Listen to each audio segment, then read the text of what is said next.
Podcast Bites. How do you even know when you're looking at probiotic research what strain they use versus the bottle that's in your cabinet? Yeah. Is there any regulation or any standardization at all when it comes to that? So what I will tell you is that your supermarket probiotics, for the most part, are there's 5 or so contract manufacturers that just produce these species. In many cases, they're species, not even strains.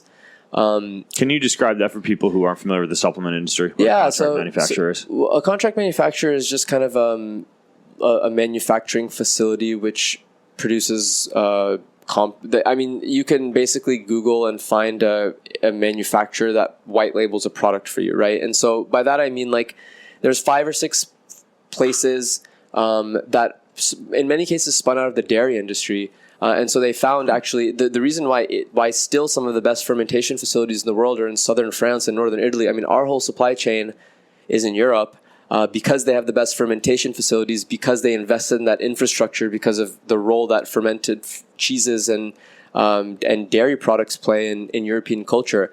The big American contract manufacturers that produce probiotic strains here are, like Danisco and DuPont, they're these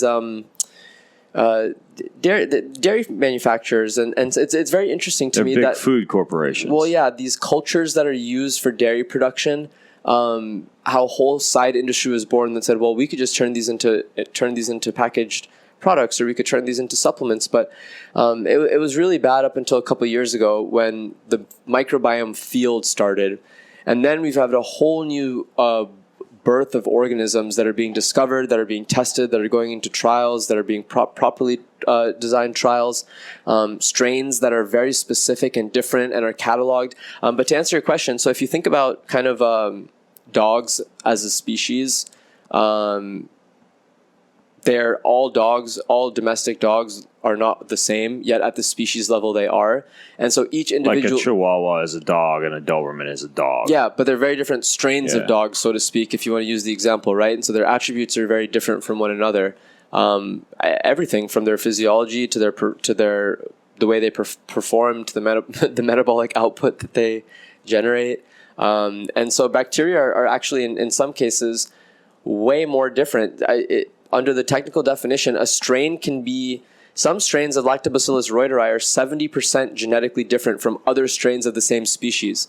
So if you just go look at a supermarket probiotic and it just says Lactobacillus reuteri, Lactobacillus is the genus, reuteri is the species, but that's it. That's where that story ends. And the question is, if there can be 70% genetic difference between different strains of that Lactobacillus reuteri species, you need to look for a human trial. You need to look for a strain that has undergone a human efficacy study, and that is the minimum requirement. Otherwise, that product should call itself a microbial product and not a probiotic. Avocado, motherfucker.